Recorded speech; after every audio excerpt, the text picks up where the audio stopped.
una de las materias que van a ser primordiales en su graduación como ministro.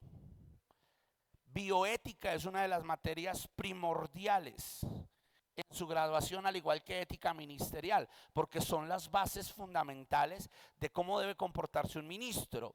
Entonces, Pastor Henderson ya nos dio parte de ética ministerial. Muchos me dijeron que qué clase sota, que muy buena, pero yo espero que hoy bioética alcance o supere un poco más la parte de lo que es la ética, y que usted pueda tener en cuenta todo lo que vamos a observar acerca de esto. Amén. Que usted pueda tener claridad de lo que es esta materia.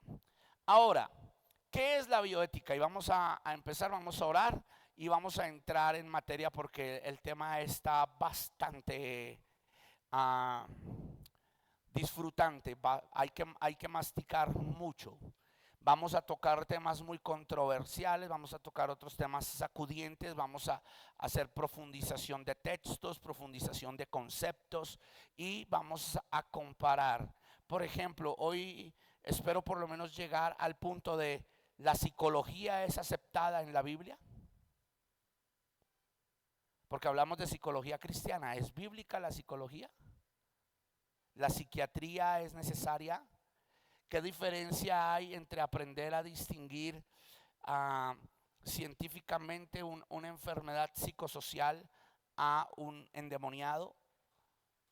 ¿Qué hacer en casos semejantes cuando un problema biológico nos enfrenta a una consejería éticamente confrontante? Ejemplo, eutanasia.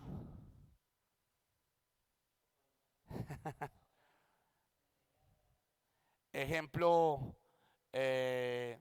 una persona con epilepsia está poseída por demonios, o tal vez a veces tiene una enfermedad no solo psiquiátrica sino física, donde por ejemplo hay neuronas que se alteran porque no llega bien el oxígeno, entonces la persona está endemoniada. Todo el que manifiesta un ataque de epilepsia está endemoniado. Los niños autistas son endemoniados. Un niño, una persona que tiene un hijo con síndrome de Down, el niño ¿se salva o no se salva? ¿Peca o no peca? ¿Tiene conocimiento de pecado o no tiene conocimiento de pecado? Todos estos temas los vamos a tratar aquí con bioética. Y será una materia bastante confrontante hacia nuestras vidas como ministros. Así que espero que se la disfrute. Padre, te damos gracias en el nombre de Jesús. Pedimos, Espíritu Santo de Dios, que nos ayudes, nos formes, nos enseñes y nos capacites, Señor. Toma nuestra vida en tus manos, y en el nombre de Jesús ayúdanos, fórmanos y capacítanos. Es nuestra petición esta mañana, en el poderoso nombre de Jesús. Amén y amén. Hoy no manejaremos diapositivas, vamos a manejar mucho concepto. Usted me va a escuchar, y dentro de 8 días sí vamos a tener diapositivas, y estaremos enviando un material por PDF para que usted tenga bases de cómo poder entender mejor lo que es bioética. ¿Qué es bioética? Es el estudio de la conducta humana, como lo hemos dicho en la clase de ética. La ética es la conducta humana, o la conducta que se debe tener dentro de la formación de una persona, humanamente hablando, en las áreas de la vida. Ahora, cuando hablamos de ética o de bioética cristiana, hablamos de que ética es el comportamiento, y bio proviene de vida, o proviene de biología, o proviene de la ciencia y la salud, que estudia la vida y el comportamiento de la vida y la salud dentro del cristianismo. De nuevo, es el estudio sistemático de la conducta humana en el área de la ciencia y la vida y de la salud. Y esta se debe llevar examinada a la luz y a los valores y principios morales de la Biblia. Para que usted me lo entienda, la bioética Bio, vida, ética, comportamiento, comportamiento de vida. Amén. O el comportamiento de vida. Otra área de lo que es bioética cristiana. Anóteme este concepto, y yo no sé si usted lo tiene allá. Hay algo que se llama cosmovisión, que esa materia también la van a ver conmigo. E incluso queremos hacer un seminario en algún momento de cosmovisión con una persona muy erudita en las partes de eso. ¿Qué es cosmovisión? La palabra cosmos en griego significa universo, vida, mundo. Y visión, pues es el término de ver.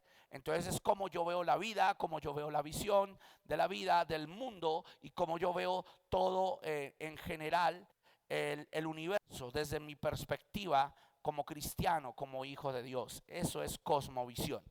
Entonces, un hombre llamado Reich da la definición de que el estudio de la cosmovisión y de la bioética es la manera de cómo yo veo la vida, la ciencia, el mundo y las áreas de la ciencia por medio de la vida. Eso es bioética. Y en la parte cristiana es como vemos nosotros la parte de la vida humana, la parte física, la ciencia y todo lo que encierra ella desde la perspectiva humana y desde la perspectiva bíblica. ¿Estamos bien hasta ahí? ¿Claro? ¿Nos quedó claro a los estudiantes de MIT que es bioética? ¿Aló? ¿Sí me están escuchando, Eticor, o no? Porque nadie me respondió. Pastor, yo le escuché, no puedo. ¿Cómo? Amén. Muy bien, profe, muy bien. Ok, listo. Amén, pastor. Gracias, preciosos. Entonces, cuando hablamos de la bioética, tendremos que tocar asuntos referidos. Estaba cosiendo mi uniforme. ¿Cómo, hija? ¿Aló? Ok. Entonces, présteme atención.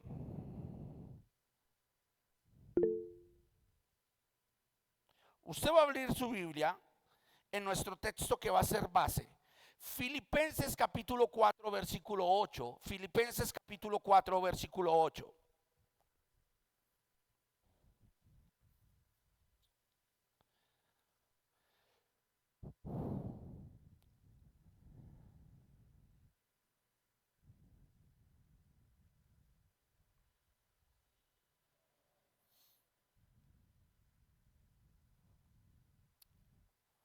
¿Está aquí? Por lo demás, hermanos, todo lo que es verdadero, todo lo que es ¿qué? Verdadero. O sea que Pablo le está escribiendo a los filipenses y les está diciendo, hermanos, todo lo que sea verdadero. Luego dice, ¿todo qué? Lo honesto, todo lo justo, todo lo puro, todo lo amable, todo lo que es de un buen nombre. Si hay virtud alguna, si algo digno de alabanza, en esto pensad. ¿Tienes una traducción del lenguaje actual ahí, por favor, hijo? Porque hay algo interesante.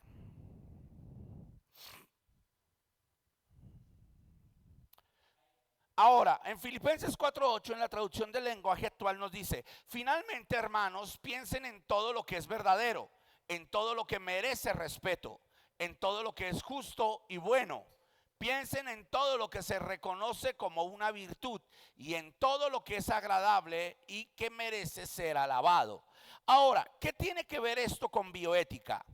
Pues que primeramente nosotros como cristianos tenemos que entender que tenemos que ver la vida, la ciencia, las leyes que hay de la naturaleza de manera verdadera. ¿De manera qué? Verdadera. Segunda, ser honestos. ¿Ser qué? Honestos.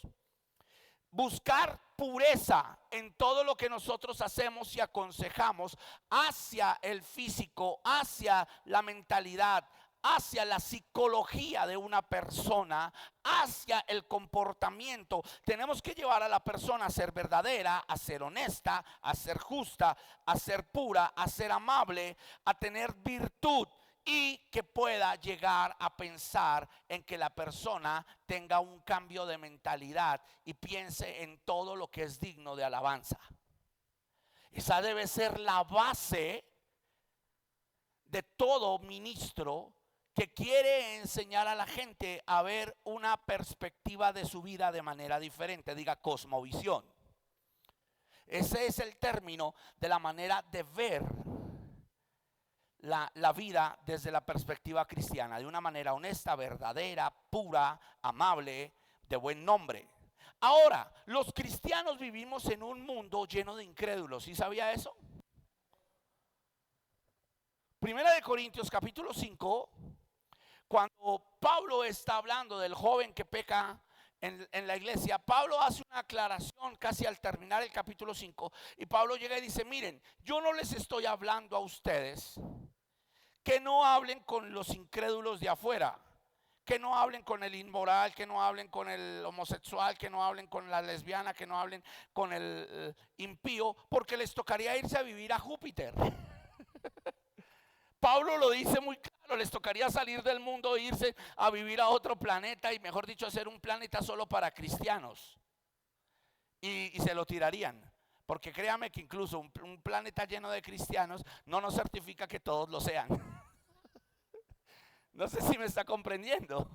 Pero Pablo dice: oiga, les tocaría salir entonces e irse a vivir a Júpiter. No, no, no, no, no, no, no. Pablo está aclarando que en el planeta donde nosotros estamos, en este universo, en esta visión, viviremos llenos de personas incrédulas. Pero es donde la iglesia tiene que entender la revelación de Mateo 5, versículo 13 al 16, que somos ¿qué? La sal ¿de dónde? De la tierra. Pero si la sal pierde ¿qué? Su sabor, entonces ya no sirve para nada y es tirada para ser hollada por los hombres. Esto muestra que la iglesia tiene que saber ser la sal y la luz en medio de un mundo incrédulo, en medio de un mundo que toma decisiones que afectan moralmente a las personas, que tienen una sociedad la cual vive en decadencia y toman decisiones que cambian incluso el destino de personas. Y note algo: la mayoría de nuestras decisiones no cambian mucho a los demás. ¿Sabía eso? Influye, pero no cambia a los demás. ¿Quién cambia a los demás? Bueno, El testimonio. ¿cómo? El testimonio. No, ni aún el testimonio de nosotros cambia a los demás.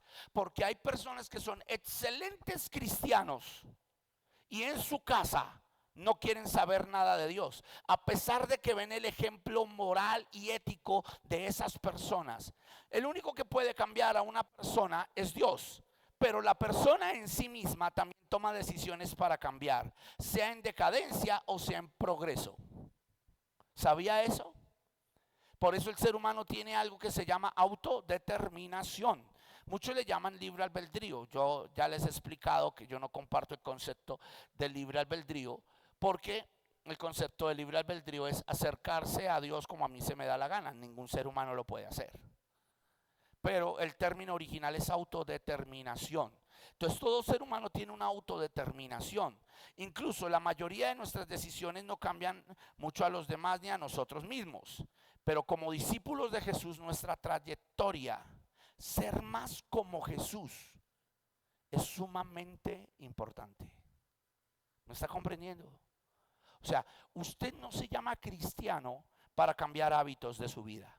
Usted se llama cristiano para ser una copia de Jesús. Por eso somos cristianos, cristianos pequeños, ser más como Jesús.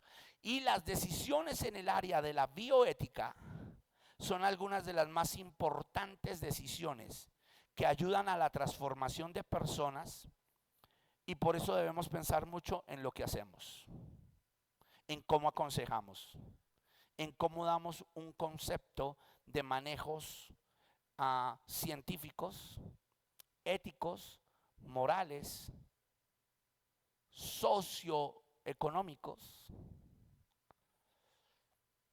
y podemos decirlo así, científicos. Nosotros Desafortunadamente dentro de la iglesia carecemos de preparación en la parte de la bioética y a veces no sabemos dar un consejo o creemos que todo lo solucionamos mandando a la gente a orar, y no es malo, pero le voy a hacer una pregunta y voy a empezar a penetrar en esto. Por eso les digo, compartan este link, compartan la clase, compártanlo. Si pueden entrar gente incluso que sean cristianos y quieran conocer un poco más la profundidad, tienen todo el derecho, háganlo. Porque voy a empezar con esto. ¿Cómo aconsejaría usted a una madre que su bebé le salió con 2 sexos? ¿Puede darse? Sí, puede darse. El nombre de ese fenómeno es hermafrodismo. ¿Cómo aconsejaría usted a una madre que le salió su niño hermafrodita, su bebé hermafrodita? Tiene 2 sexos. ¿Cómo aconsejarías tú dentro de la ciencia a una pareja de personas que no pueden tener hijos, pero tienen una opción de concebir en algo que se llama embarazo in vitro, donde se extrae el esperma del hombre, el óvulo de la mujer por fuera de una relación sexual, y se inyecta el esperma en el óvulo de la mujer, y luego se vuelve a infiltrar en sus labios vaginales para que ella quede embarazada? ¿Es de Dios? No es de Dios. Pero es que no pueden tener hijos, no han podido concebir de esa manera porque, digámoslo, que el número de espermas del varón es bastante corto, y en el momento de su acto sexual o de relación no se fecunda de manera, porque como son tan pocos no alcanzan a llegar a los óvulos. Entonces, ¿qué se haría ahí? ¿Es de Dios? ¿No es de Dios? ¿Cómo puedo aconsejar ese tipo de cosas?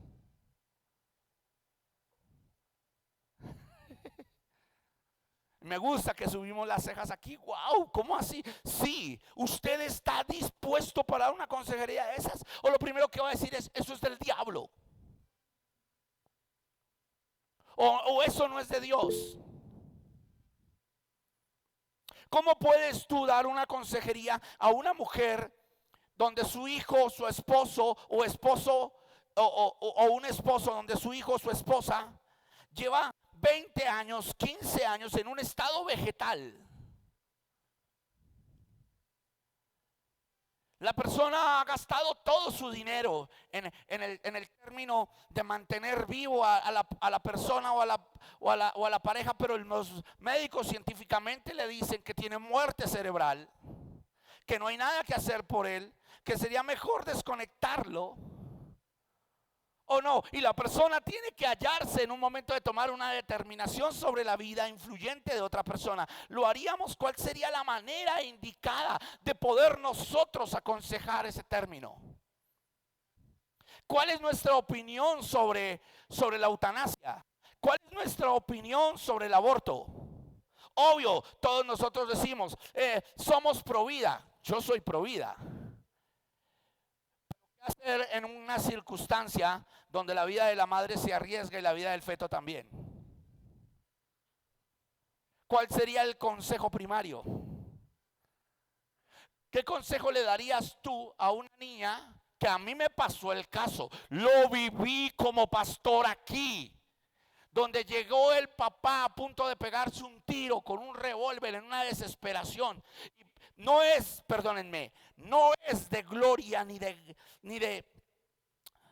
risa, pero me dolió mucho el alma de que ese hombre no conocía de Dios, no conociendo de Dios, buscó consejería en más de 3 iglesias, mega iglesias e iglesias, donde no está el pastor. Sabían del caso, no nos metemos en esto. Cuando llegó aquí completamente casi loco, él decía: si no tengo, yo le dije a Dios, si no tengo una solución hoy, me pego un tiro. Estoy tan desesperado. ¿Y por qué? ¿Cuál era el caso? Su hijo de 11 años, su niña de 9, en un descuido de inmoralidad, vieron a papi y a mami teniendo relaciones sexuales y los niños dijeron: ay, mire tan chévere cómo se cogen, cómo hacen, y entre hermanos empezaron a practicar y volvieron esa práctica una tendencia constante, al punto en que la muchacha, llegando a los 15 años, quedó embarazada de su hermanito de 16. Buscaron ayuda por toda la iglesia. Muchos decían: no damos consejería porque es que la ley colombiana tendría que meter al padre a prisión. Bueno, y meten al padre a prisión. ¿Y qué de la vida de esa niña? ¿Qué de la vida de ese niño? ¿Debe abortar esa niña que quedó embarazada de su propio hermano por medio de un incesto? ¿Qué puedes tú llegar a dar en ese tipo de consejería? Yo lo viví como pastor aquí. Yo creo que fue la prueba como teólogo más grande que he vivido en los últimos años. Lo viví aquí porque atendí ese caso.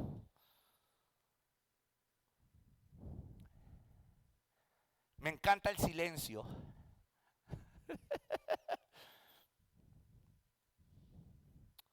¿Cómo podríamos dar un consejo si se nos presenta un caso similar a ese?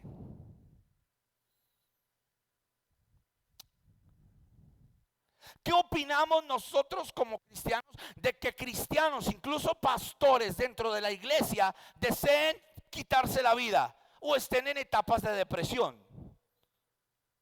Y decimos: no, es necesario la ayuda psicológica dentro de la iglesia para esa persona. Pero ¿cuáles son las bases para enviar a alguien psicológicamente, sobre todo incluso a un ministro? Y yo sé que el tema este tema va a ser muy controversial, pero es necesario que como teólogos, que como ministros tengamos claridad acerca del tema que estamos tocando. Otro ejemplo, escúchenme, esto les va a sonar muy fuerte. Yo también lo viví. Lo viví como misionero y yo le agradezco a Dios por mi ministerio misionero. No solo apostólicamente uno debe viajar, ir y predicar a iglesias. No, yo le agradezco a Dios porque como misionero he estado en unas condiciones y unos momentos donde Dios me permite vivir etapas impresionantes. Mira, llegué un día a una iglesia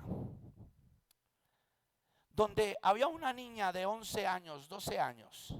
Todo el equipo de Ujieres la tenía rodeada encima, la cogían de los brazos, de los pies. La niña no hacía sino mandar mordiscos a todo el mundo, aruñazos a todo el mundo. Y todo: está endemoniada, te reprendemos, demonio, en el nombre de Jesús. Y yo decía: Señor, pero yo no siento que esta niña esté endemoniada. Ese día estaba invitado a predicar como evangelista. Yo no siento qué está pasando aquí. 10, la niña ya no daba, estaba morada, la niña estaba morada.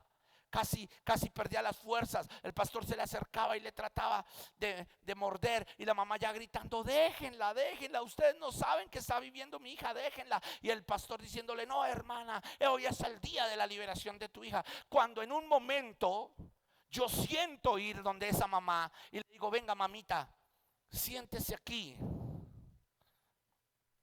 Dígame, ¿qué le pasa a su hija?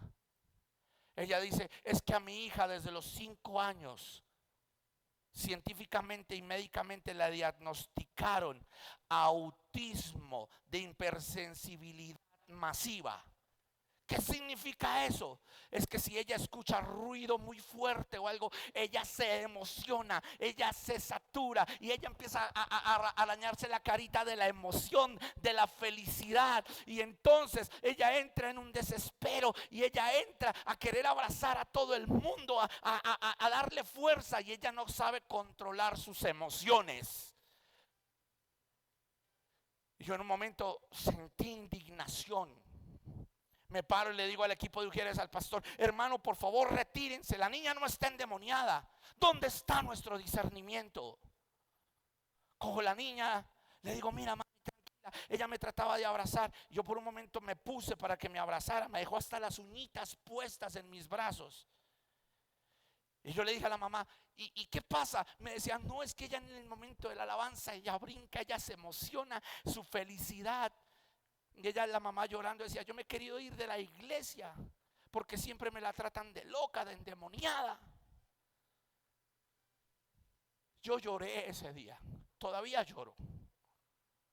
¿Sabes qué hice? Le dije a la mamá, ¿qué es lo que más le gusta a ella? No, ella mira a las niñas de las danzas y ella trata como de hacer, ¿sabes? Le compramos un pandero.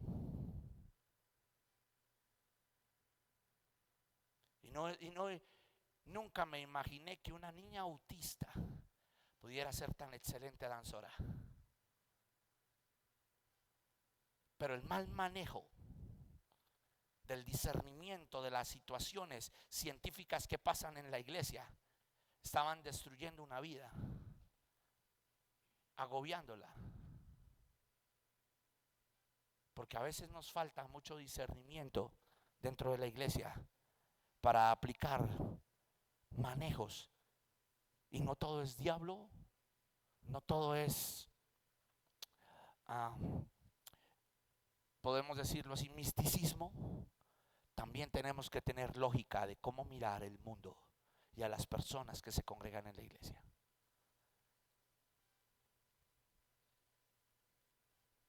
¿Cómo podemos dar una consejería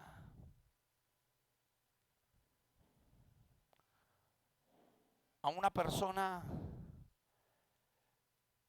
que manifiesta ataques epilépticos? Y mira, he estado en iglesias y en lugares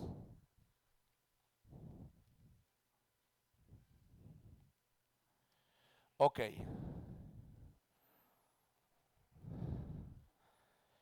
Tenemos un cupo, amados, de 20 personas más, porque creo que la licencia nos permite de 100, máximo 110 personas en Meet.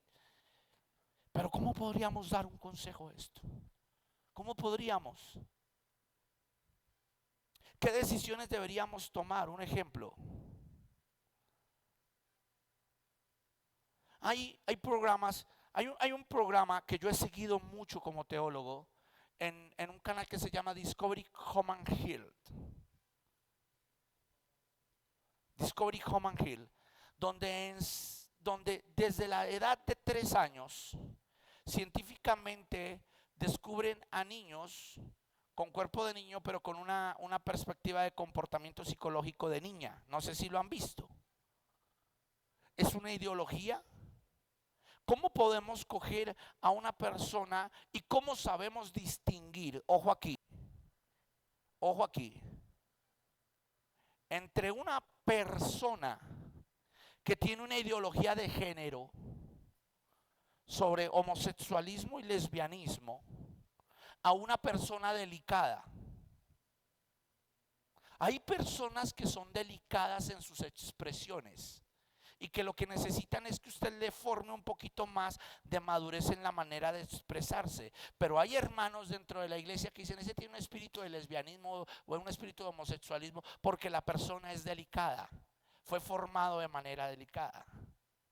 Aquí tuvimos una persona que era un muchacho que era gomelito, yo, hola mi paz, ¿cómo estás? Entonces, y eso es como raro, eso es como, pero tú cómo sabes distinguir, porque incluso esto puede ser fuerte. En las religiones del mundo, líderes religiosos del mundo, incluso líderes gubernamentales del mundo, tienen sus esposas, tienen una postura de hombría y llevan años practicando el homosexualismo sin que ni siquiera lo determinen y lo detecten sus propias familias.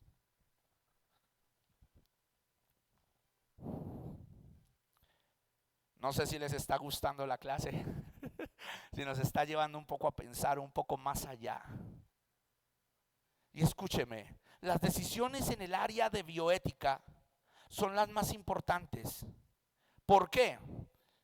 Porque son constantes y fluyentes en el tipo de sociedad en el que nosotros estamos viviendo actualmente. ¿Sabía eso? Desafortunadamente, el modelo de sociedad en el que usted y yo estamos viviendo en este tiempo no es el mismo de hace 40, 50 años atrás. De hecho, todo este tipo de cosas están surgiendo. En realidad, plantea muchas preguntas la bioética. Una de las preguntas que nos deberíamos hacer es, ¿deben participar los cristianos en el sistema de cuidado de salud mental, física, social, en las referentes redes de cuidado del mundo?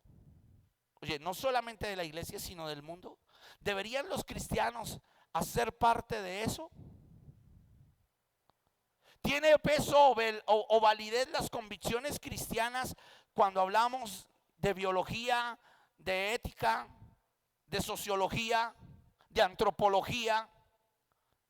¿Puede un cristiano aconsejar de manera correcta sobre el aborto? ¿Puede un cristiano conversar legítimamente con un incrédulo en asuntos de ciencia, en asuntos científicos? Y si es posible, ¿cómo lo haríamos? ¿Cómo debatiríamos con argumentación tanto bíblica como científica sobre este tipo de asuntos? Créame, no son preguntas sencillas, pero son interesantes y tenemos que, como teólogos, aprender a dar una respuesta sobre esto.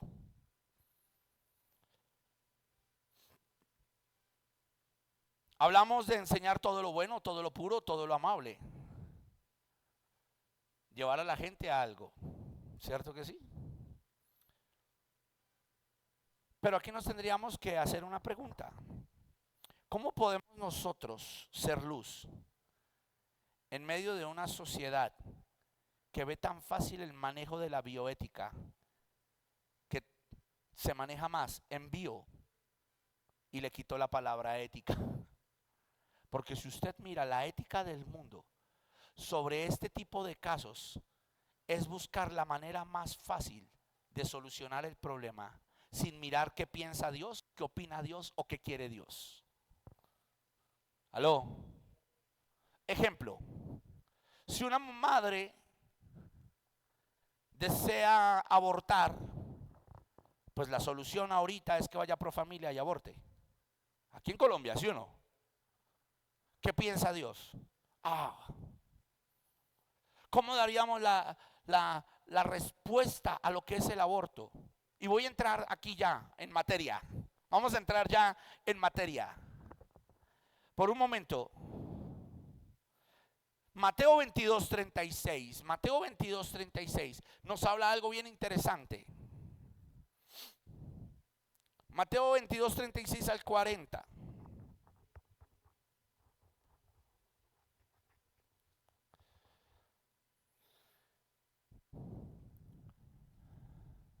Mira, escúchame aquí. ¿Usted quiere tener una bioética clara? Le hago la pregunta a ustedes y le hago la pregunta a las personas que nos están escuchando en Meet. Si hay alguien que quiera opinar. ¿Usted quiere una bioética clara? A ver, ¿alguien me puede responder? ¿Usted quiere ser un consejero claro? ¿Usted quiere que le vaya bien como pastor, como teólogo, como ministro? Sí. Sí, me respondió. Claro que sí, maestro, claro que sí. Claro que sí. La pregunta ahora que les voy a hacer, ¿cómo les parece esta materia? En este momento que lo estamos escuchando, ¿cómo les ¿Quién es parece? maestro? ¿Ah? ¿Qué dijeron? Excelente. Sí, señor. Excelente, pastor. Excelente, pastor. Excelente, muy bueno. Ok, Interesante. ok, excelente. Muy ajustada a la realidad y a la cotidianidad de un mundo en completa evolución y cambios, que hay que estar muy percibidos de su fe, de la palabra, para poder discernir y dar consejos acordes a cada circunstancia particular. Pastor, ¿puedo decir algo? Sí, Pastor, ¿puedo opinar algo? Pastor, yo recuerdo cuando yo estaba comenzando a ir a una iglesia, yo tengo mi hijo mayor, tiene discapacidad cognitiva, retraso psicomotor y retardo de lenguaje. Y yo no quería asimilar eso, no quería aceptar eso que me decían los médicos. Y cuando fui a la iglesia, recuerdo que me dijo un hermano que mi hijo estaba lleno de demonios. Y eso para mí, empezando el evangelio, fue muy fuerte porque no estaba firmada en el Señor. y fue un golpe muy duro que me dieron ahí. Y luego hubo una campaña y vino un evangelista y vi que era muy usado por Dios y le pedí el favor que me respondiera esa pregunta y me dijo que no, que mi hijo no estaba lleno de demonios, pero que existían los milagros progresivos y que Dios iba a hacer un milagro progresivo en mi hijo, o sea que poco a poco Dios me lo iba a ir sanando y eso me trajo tanta paz y así se ha cumplido. Poco a poco Dios iba haciendo la obra en mi hijo. Impresionante tu caso. Y eso es lo que me motiva como teólogo a ser cada día mejor, formarlos a ustedes. ¿Sabes por qué? Porque mira, la misericordia de Dios con tu vida, si tú no hubieras estado cimentada en la iglesia, te hubieras ido sin querer volver a saber nada de una iglesia. Porque nadie sabe las lágrimas de una madre que tiene un hijo con autismo o con síndrome de Down. Nadie sabe el sufrimiento. Nosotros tuvimos la iglesia antes de llegar aquí, una iglesia donde vivimos unas circunstancias en un local, pero la dueña de ese local tenía un hijo en un estado especial. Le tocaba cambiarle el pañal, le tocaba todo, pero el niño me veía llegar y él me abrazaba porque él alcanzaba a entender. Y yo cuando oraba por él, yo, Señor, tú lo vas a levantar, Señor, tú vas a hacer algo. Yo miraba el sacrificio de esa mamá y ella decía, este niño me cambió la vida. Ya veo la vida de otra perspectiva, de otra manera.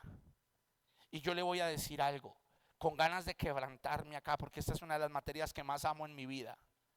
Si usted tiene un evangelio donde la gente solamente va y usted solamente la manda a orar, no es malo, pero estás muy errado en lo que es una cosmovisión como pastor. Necesitamos verdaderos consejeros que sean sabios y tengan claridad acerca de lo que se enfrentan en un ministerio, en un pastorado.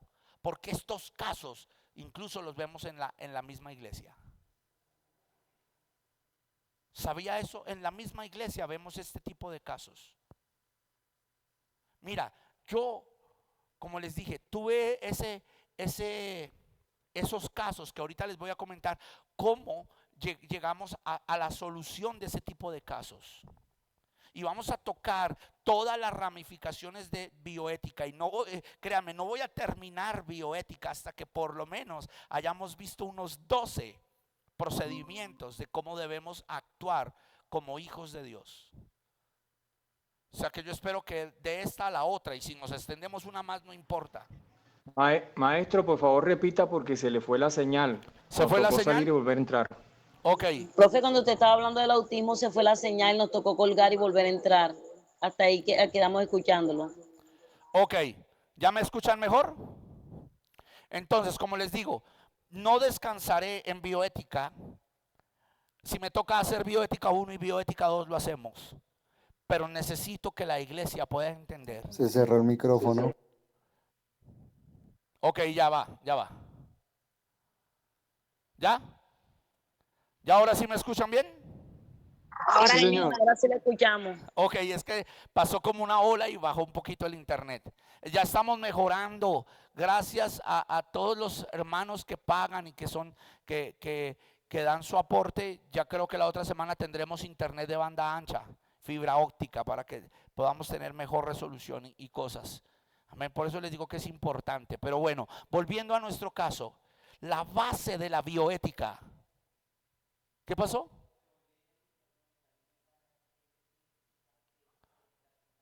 Ok. ¿Ya volvió? Sí, profe, lo estamos escuchando. Ah, ok, ya. Maestro, hay voz, pero no hay señal, pero no importa, lo importante es escucharle. Ok, listo. Listo, mientras llega la señal porque como que está molestando y nunca nos había pasado. ¿Ah? Es por todo lado, ¿no? Dicen, ok. Listo, entonces tengamos paciencia, pero por lo menos que me escuchen. Ahora, note algo, las bases primordiales de un pastor, de un ministro, para poder discernir, dar un consejo apto para dentro de la bioética son las siguientes. A Jesús le preguntan en Mateo 22:36, Maestro, ¿cuál es el gran mandamiento en la ley? Todo el mundo hablaba de la ley en aquella época. Jesús aclara en el verso 37, porque vamos hasta el 40, Ticor.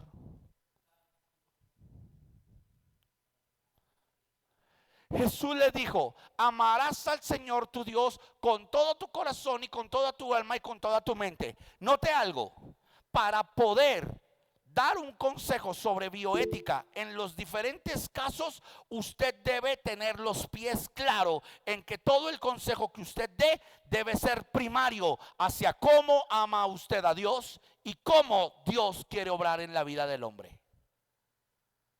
¿Me está comprendiendo a lo que me refiero? En pocas palabras, en el momento en que usted da una consejería sobre algo tan trascendental como los casos de la bioética, usted tiene que pensar qué pensaría Dios o qué dice la Biblia al respecto de cierto tipo de casos. Pastor, ¿y qué pasa si en la Biblia no hay una respuesta clara o concreta? Usted debe pensar en cómo lo haría Dios. Usted debe poner su amor por encima de el consejo y poner su amor por encima del consejo hacia Dios. Y luego en el verso 38 al 40, este es el primer y más grande mandamiento. Acuérdese, esa es la base. Amar a Dios, dar un consejo llevado a la mentalidad de lo que Dios quiere. Para eso tenemos la Biblia. Pero el otro, en el verso 39, el segundo es semejante: amarás a tu prójimo como a ti mismo. Tu consejo debe ser amando primeramente a Dios, pero buscando un amor y una edificación a tu prójimo. Porque escúcheme bien, hay consejos dentro incluso de la parte ministerial donde se aconseja humanamente y se deja a Dios de un lado. Y hay muchas iglesias y muchos lugares donde hemos cometido esos errores de dar consejos pensando primeramente en el bienestar de la persona sin consultar con Dios.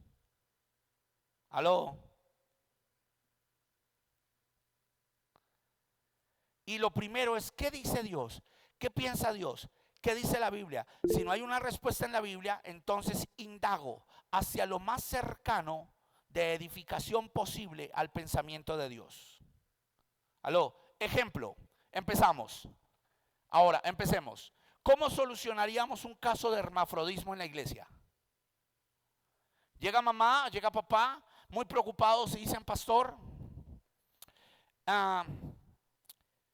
tuvimos nuestro bebé, pero nuestro bebé nos nació con vagina y nos nació con pene. Tiene dos sexos el niño. ¿Qué hacemos? ¿Cómo operamos ahí?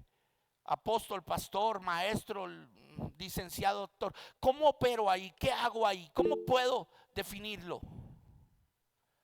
Créame que ellos van a venir desesperados. ¿Cuál sería su consejo?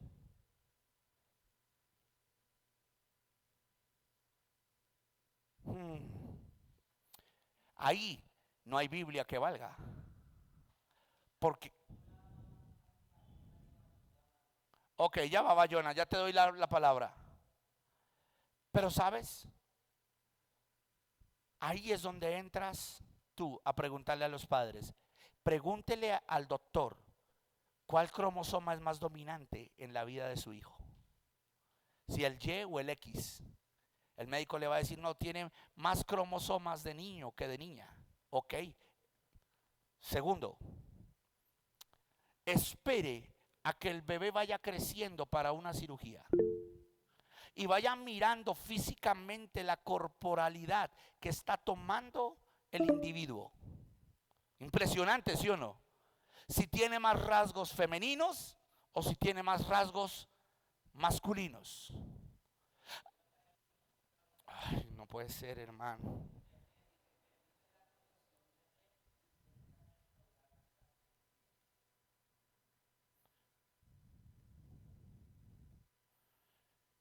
Espérame, yo cierro aquí esto a ver si es este. Ya. ¿Nada? ¿Nada? O sea que los sacó a todos. Ok.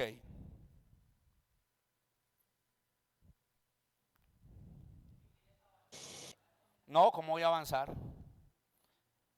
Sí, yo no me salgo. La primera vez yo no me salí, yo me quedé aquí, solamente esperé que se volviera a reconectar. Así que yo estoy de acuerdo, solamente No esperar. se salgan, esperen que venga la señal.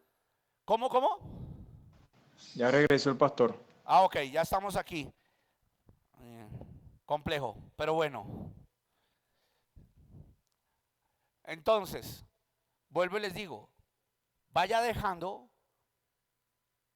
que científicamente le digan cuál de los dos es primario, si el gen masculino o el gen femenino. Segundo, vaya dejando que la misma naturaleza dé una apertura hacia la definición sexual, científica y mental que va a ir tomando la criatura. Defina científicamente cuál de los dos órganos es más activo. No se escucha, ¿verdad? ¿Ya? ¿No se escucha o sí se escucha, hijos? Pastor, No usted se se salió la señal, terminó saliéndose Sí, de la señor. plataforma. Ok, repito, ¿puedo volver a repetir? Sí, señor, por favor. Ok, entonces en un caso de hermafrodismo, permita que la ciencia le vaya dando respuestas, porque Dios es el Dios que ejecuta por encima de la ciencia. Él es un Dios evidente. Entonces usted debe decirle a los padres, mira, consulta cuál cromosoma en la vida de la criatura es más dominante, si el X o el Y, porque en el momento de sacar exámenes de ADN se muestra el cromosoma dominante. Segundo, si viene con dos sexos, pregúntele al médico si alguno de los dos sexos funciona más que el otro. De hecho, casi siempre en los casos de hermafrodismo a nivel mundial se dice que el sexo que viene con cromosoma dominante es el sexo que más funcionalidad tiene. Hay veces que no funcionan los dos, entonces se requieren cirugías, se requieren cosas fuertes, pero por medio de la ciencia, ya desde el ADN se sabe cuál de los dos es más dominante. Tercero, si hay mucho miedo de dañar una identidad sexual en la vida del bebé o del niño, déjelo que vaya creciendo y vaya haciéndolo consciente de que él tiene que tomar una decisión a medida que él vaya creciendo como niño, como persona, hacia el sexo que lo domine. ¿Aló? Una pregunta, pastor. Sí. Una cosa es dominante y otra cosa es funcional. ¿Qué pasaría si lo funcional es más fuerte que lo dominante? Por eso te lo digo. Científicamente se dice que lo funcional se adapta a lo dominante. Científicamente, todo científico, toda persona sabia va a decir, mira, los dos sexos vienen, pero lo que tú dices es un caso muy relativo en que el sexo funcional sea inadecuado a lo dominante, es decir, a que el hombre o que el ser tenga cromosomas de hombre, pero su sexo femenino sea más activo que el del hombre. Casi nunca pasa. Por eso científicamente se dice, aunque salió hermafrodita, el sexo dominante es este. Hay casos como lo que les digo en Discovery Home and Health, pero ya quieren meter ideología, entonces ya forman al niño con una ideología diferente. Pero ¿cuál sería el consejo? Hombre, basarse en la parte de los cromosomas. ¿Por qué? Porque si el sexo, digámoslo así, el sexo activo es la vagina, pero su cuerpo empieza a tener tendencias de hombre, manifestación de hombre, rasgos físicos de hombre, aunque el sexo esté activo, la naturaleza espontánea le dará rasgos masculinos. ¿Sabían eso? Por eso el consejo sabio de un teólogo es, mira, no tomes decisiones tan temprano. Ve formando a tu hijo a medida que él vaya creciendo. Dile, mira, viniste con esta alteración natural, pero vamos a esperar que el mismo Dios vaya dando forma a tu cuerpo. Y si tiene una adecuación sana, usted podrá darle la identidad adecuada a su hijo o hija y lo podrá llevar, o a la persona le podrá enseñar a dar una consejería apta para que esa persona lleve a esa otra personita que vino con ese problema a una buena decisión. ¿Por qué? Porque he escuchado de casos donde le dicen, no, quítele el pene que no está tan activo y déjele el sexo activo, que es la vagina. Pero con el pasar del tiempo, el rasgo físico es de hombre.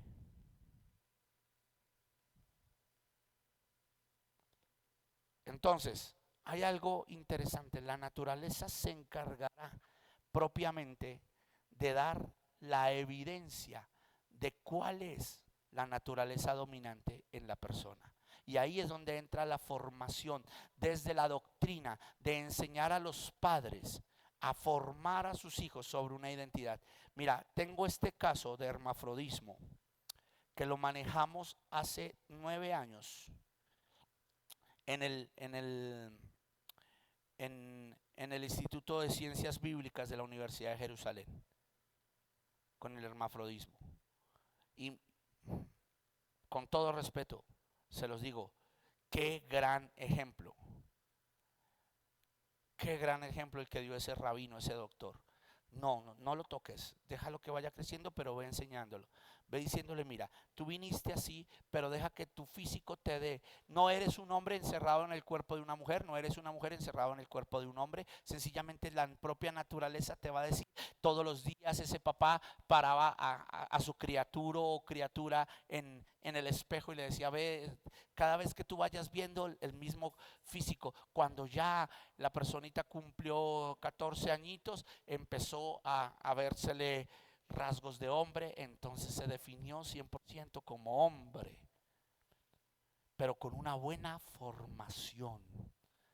Porque ¿qué es lo que está pasando? Que cuando nace un hermafrodita y alguien no conoce a Dios, la mayoría de personas se inclinan por las ideologías de género.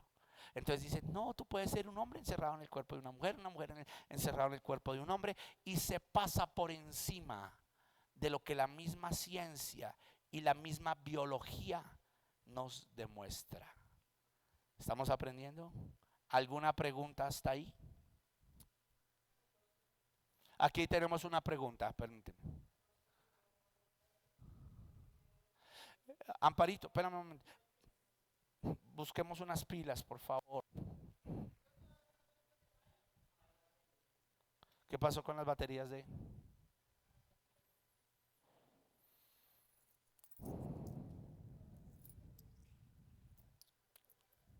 Ok. Entonces hay una pregunta acá yo la voy a escuchar y ya se las transmito a los alumnos. Hermafrodita, sí.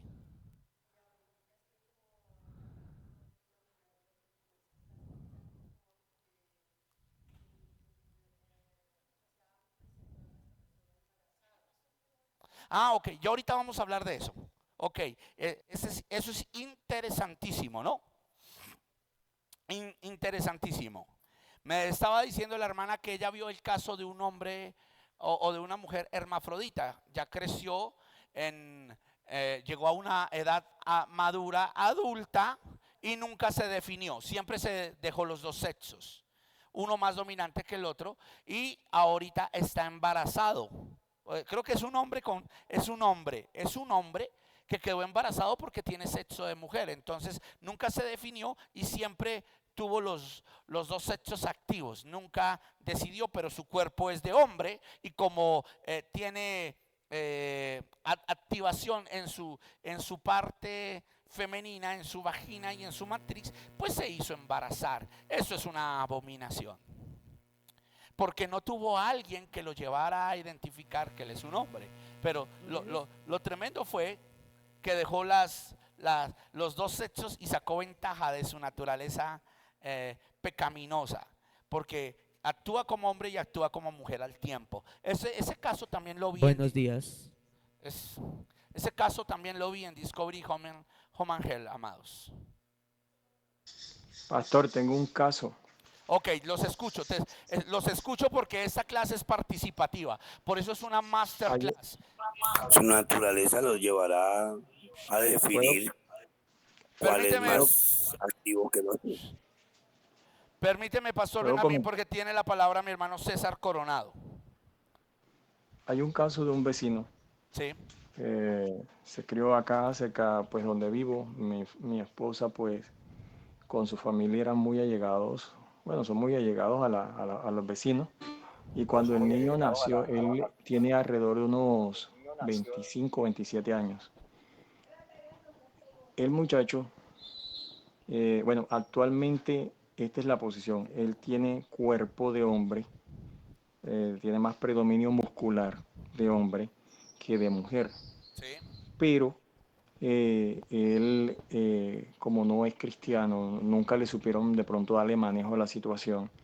Me cuenta mi suegra y mi esposa que cuando el niño estaba pequeño que lo bañaban, tenía más desarrollo de su parte femenina, o sea, tenía una vagina, tenía más predominio a la parte femenina, pero tenía su pene muy, no tan desarrollado, no tan desarrollado.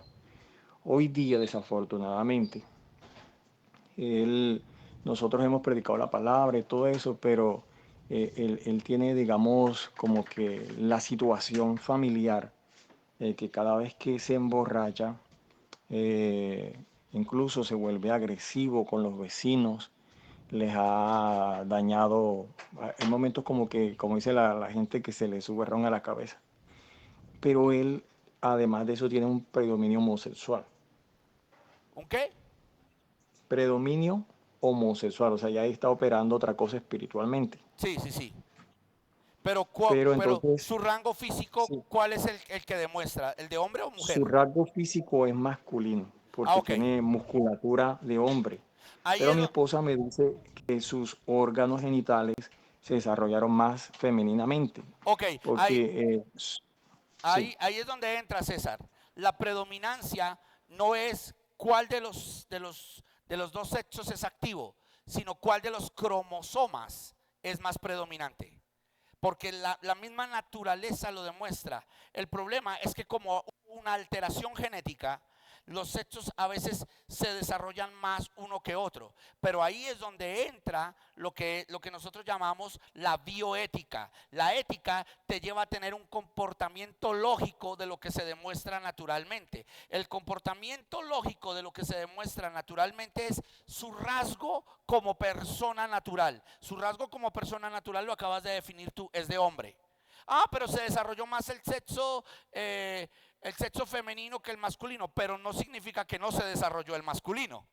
Significa que por haber una alterancia física se desarrolló más el femenino, pero hablando sexualmente, ¿no? Pero lo que muestra física, corporal, biológicamente es que él es un hombre.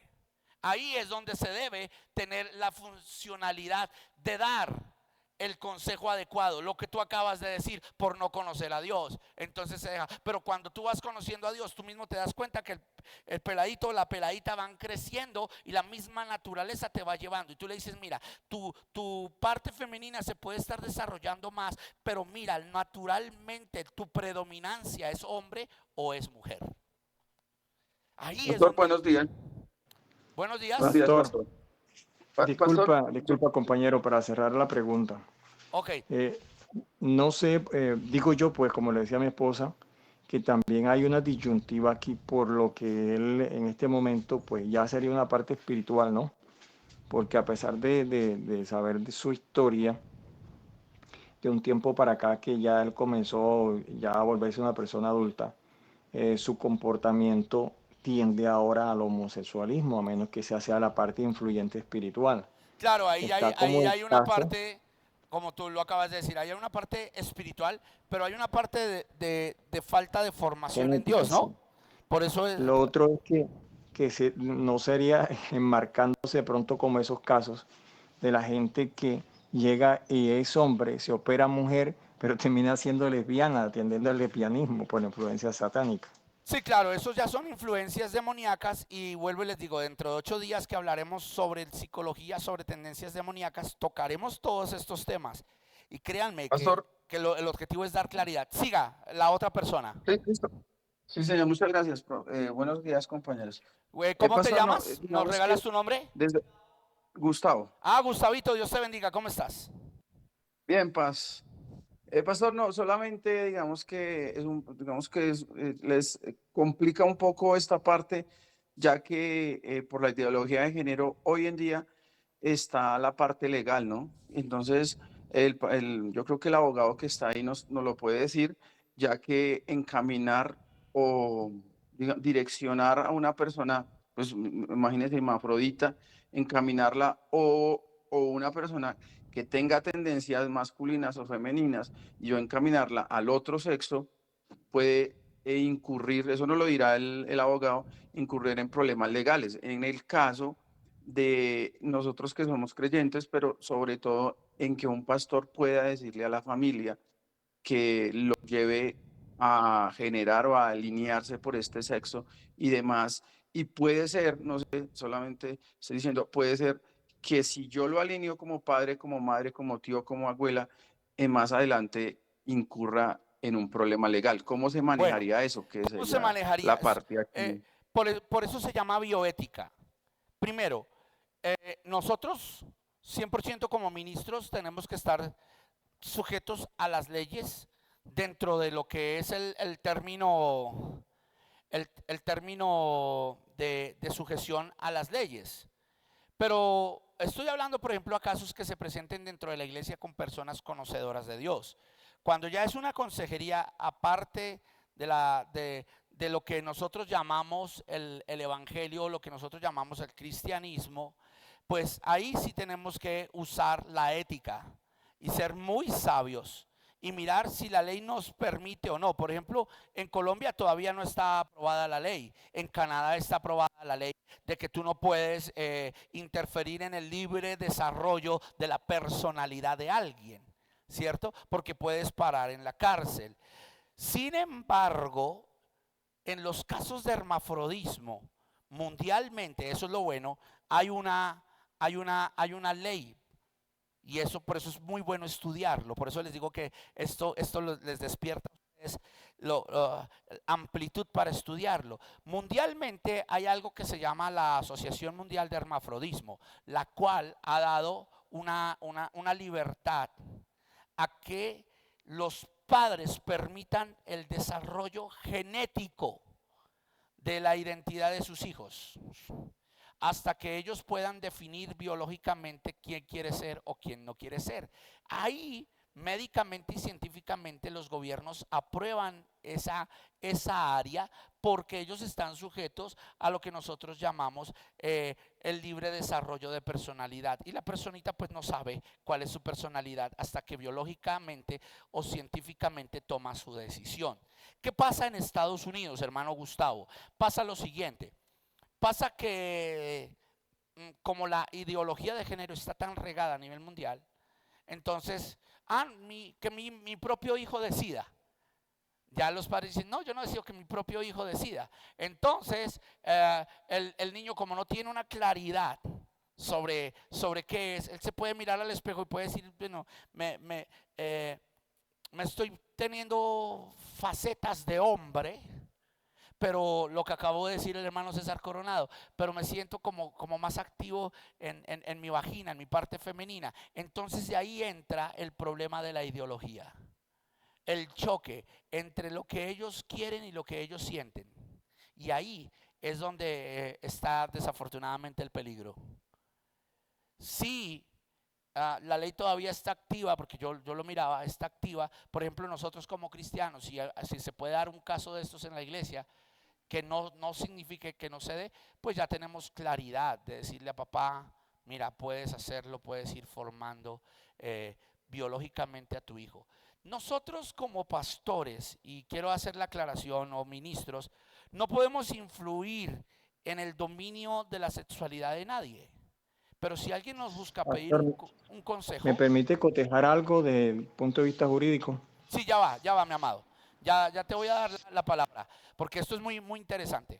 Por eso les digo, es muy bueno estas clases, porque si ven, tenemos que ver derecho, tenemos que ver ciencia, tenemos que ver de todo. Entonces, desde la parte científica, y yo hablo desde la parte teológica y científica, hay esa ley, pero recordemos, como va a entrar mi hermano abogado, recordemos que hay algo interesante, ¿no? Las leyes están cambiando.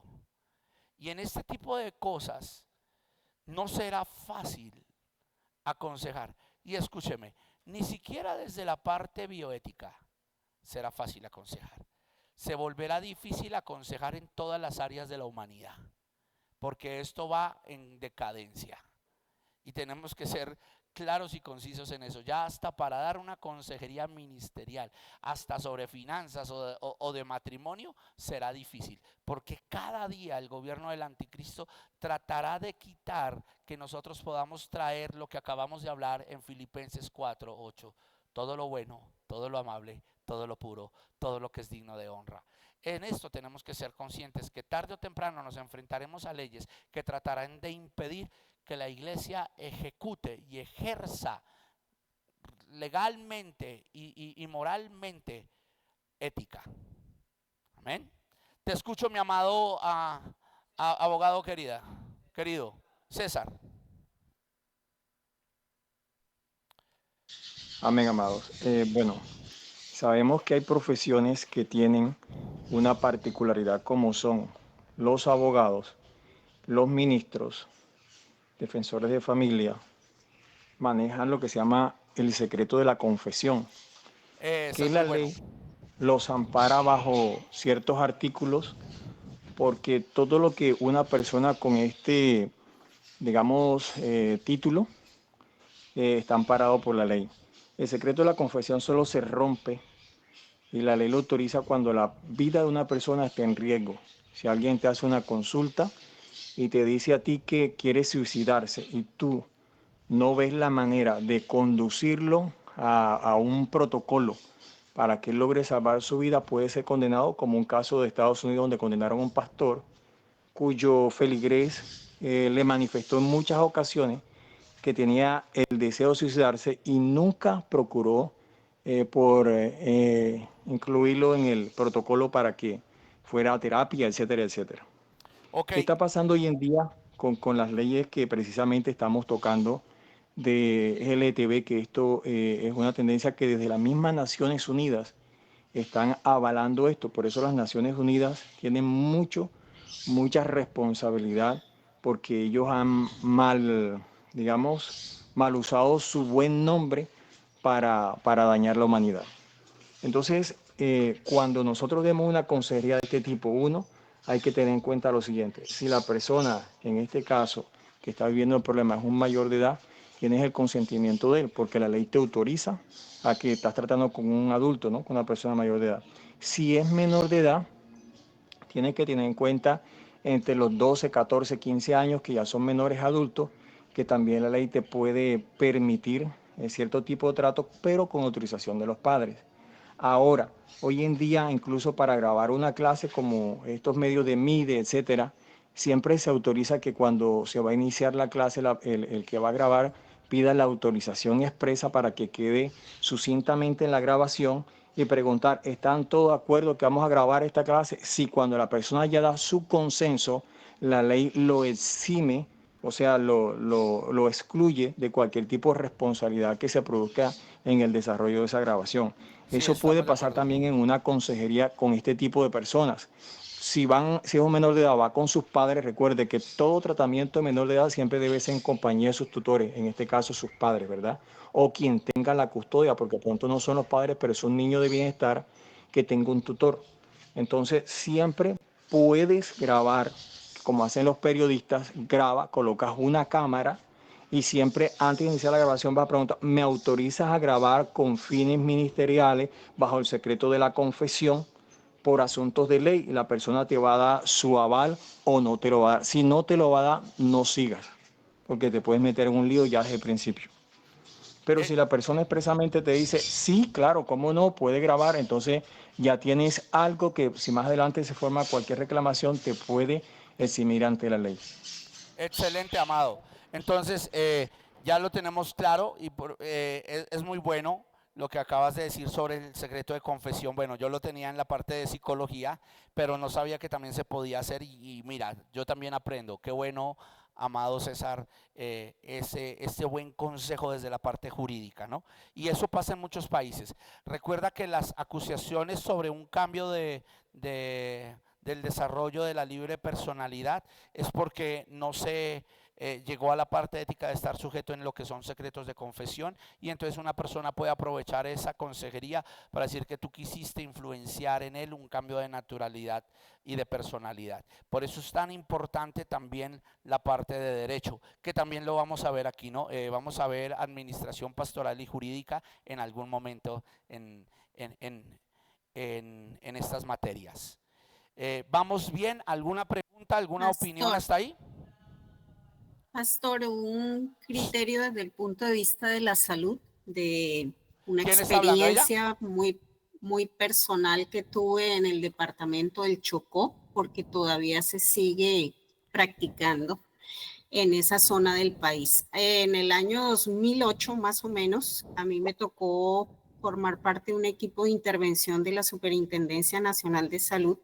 Allí encontramos en el hospital de segundo nivel que hay una sala que se llama sala de procedimientos y para sorpresa nuestra en esa sala de procedimientos llevaban niñas desde los 11 años ya para hacerles el legrado vaginal precisamente porque desde su casa ya habían instrumentado el aborto por temas de hacinamiento, por temas de costumbres, las mamás les daban bebedizos cuando las menores desde esa temprana edad quedan embarazadas y abortan, porque es digamos que eso es una costumbre que está en esa zona del país, pues es lo que... Entonces,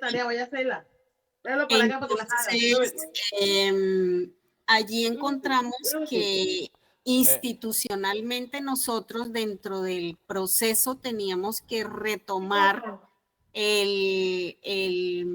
digamos, la restitución de derechos de esos menores. Entonces, lo que nosotros hicimos fue básicamente organizar la ruta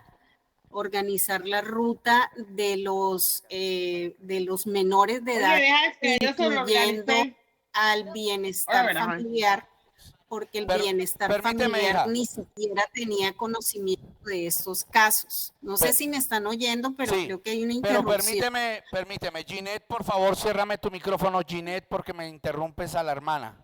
¿Ah? Ginette María Herrera, okay. Ciérrame tu micrófono. Ahora sí, sigue, mi amada, te escuchamos, porque es que había un micrófono abierto. Bien. Ok, entonces se hizo ese restablecimiento de derechos, de traer a la ruta incluso el bienestar familiar, porque el bienestar desconocía de esos derechos vulnerados de esos menores, que eran niñas desde los 11 años hasta los 14, 15, que todas eran menores de edad, y prácticamente diariamente se hacían legrados a más de 20 o 30 pacientes, niñas menores de edad. Dentro de esa observación que tuvimos la oportunidad de ver, nos dimos cuenta que para ellos, para la práctica clínica, para los médicos, eso era muy normal. Eso era intrascendente porque estaban muy acostumbrados a hacerlo. En el país hay una ley desde el año 2008 y fue confirmada en el año 2011 por la Corte Constitucional, donde se habla de la interrupción voluntaria del embarazo, pero está aprobada única y exclusivamente para los casos de violencia o violaciones de una menor o de una mujer adulta, donde ha sido violada. Ya vamos para allá. Pero... Ya vamos para allá. Ok. Ya vamos para allá. Ok. Gracias, mi amada. ¿Alguna otra personita más? Muy buenos días. Mi pastor, al respecto de lo que usted hablaba sobre los ministros, pastores, es fundamental el discernimiento que ellos tengan para tratar este tipo de situaciones que son altamente complejas. Y de acuerdo a ello, podría decirse que en razón a lo que he vivido dentro del medio cristiano, muchos pastores en Colombia no tienen un buen círculo ni una buena educación. Eso incide sobre la toma de decisiones a futuro acertadas sobre cualquier consejería, porque una persona que sabe leer correctamente, sabe sacar conclusiones, pues tiene mejor capacidad para poder entender el entorno, cualquier libro de estudio o asimilar e interpretar cualquier tipo de documento científico y demás. En razón a ello, también algo de lo que usted tocó en el día de hoy respecto a la genética de cada ser humano, también soy muy asiduo a ver este programa que se llama Homeland Health y he visto operaciones de sexo y el tratamiento psicológico. Estuve investigando ahora mismo mientras usted hablaba con la inteligencia artificial y tengo dos aportes muy importantes que van a aclarar algo Ok, de lo que usted dice, a listo. complementar. Pero, Es lo Amado, siguiente. mira, Sí, permíteme seguir avanzando y ese tema que creo que va a ser para el próximo sábado, lo podremos tocar contigo un poquito más adentro, amén, para que podamos ok, ya. seguir avanzando, pero sí, por eso les dije que quería que ustedes compartieran el link, para que las personas, los demás se animen a prepararse, Aló, a estudiar. Hay otra personita, pastor. sí, te escucho. Buenos días, pastor. ¿Quién? Aló. Melanie, bienvenida, te escuchamos. Pastor, que quiero pues aportar algo que está sucediendo y reforzar lo que el hermano acaba de decir.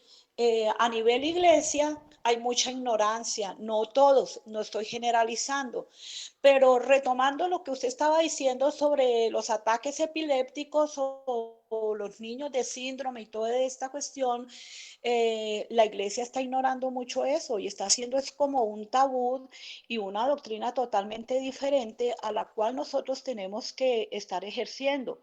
Falta entrenamiento, les falta herramientas, yo digo educación, pastor. ¿Por qué? Estoy viviendo también esa realidad, yo también soy evangelista y me he dado cuenta que en ciertas iglesias, más que todo en ciertos pueblos, si hay un ataque de epilepsia, lo toman como demoníaco. Entonces empiezan a sacarle a esa criatura o a esa persona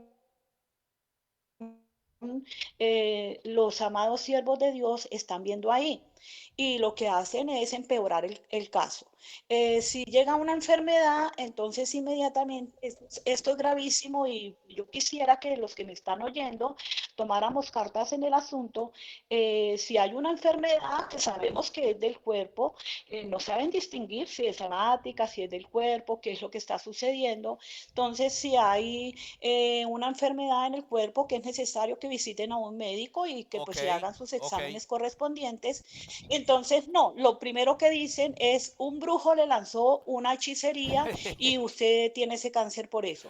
Un Sí, brujo le envió una hechicería, usted tiene una... Entonces, todo se convirtió en brujería, en hechicería, si la misma iglesia y los mismos que estamos predicando y admitiendo todo eso y de siervos que dicen, yo vi en el altar el demonio, yo vi en el altar, bueno, una demoniera que se bueno, ha desatado ok, totalmente gracias, tremenda. mi amada, Entonces me llama la atención eso.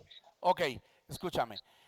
Sobre esos temas vamos a seguir avanzando y Entonces quisiera que utilizar. oh, Gracias, pastor. ok, sí, les vamos a dar la Sí, aclaración y y la sería clase. necesario, ¿no? Pues que nosotros los que predicamos Ok, hija, sí, les vamos, tomáramos las herramientas. Ejemplo, las personas que no encuentren la respuesta en la Biblia, que sé que ahí está, busquemos las herramientas, un maestro como usted, unas personas que de verdad puedan seguir edificándonos y haciendo claridad de esto. ok, Muchas gracias, apóstol, Dios les siga bendiciendo. ok, muchas gracias. Ese Igual, fue mi aporte. ok, muchas gracias. Ya ahorita los voy a volver a escuchar porque quiero seguir avanzando. Eh, Ustedes acaban de tocar temas muy buenos que vamos a seguir tocando, como les digo, el objetivo es que podamos llegar entre los 12 y 24 casos que muchas veces se presentan, que son delicados. Ya por lo menos tenemos una guianza del hermafrodismo, lo acabamos de ver. Y recuerde lo que les estaba diciendo. Usted tiene que ser lógico, honesto, sincero, puro, siempre pensando con la mente de Dios. Si Dios se manifiesta en su sabiduría con usted, créame que la primera pregunta que le van a decir a usted, si una persona ya conoce de Dios, es ¿por qué Dios permitió esto? Ojo aquí, porque aquí los voy a llevar a algo grande. ¿Por qué Dios permitió esto? ¿Por qué Dios permitió que yo tenga un hijo hermafrodita?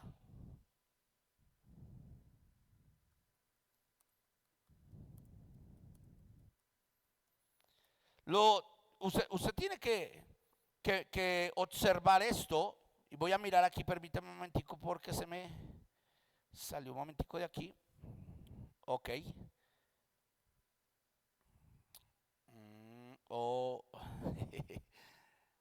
Ok, ya otra vez lo vamos a buscar. Ok.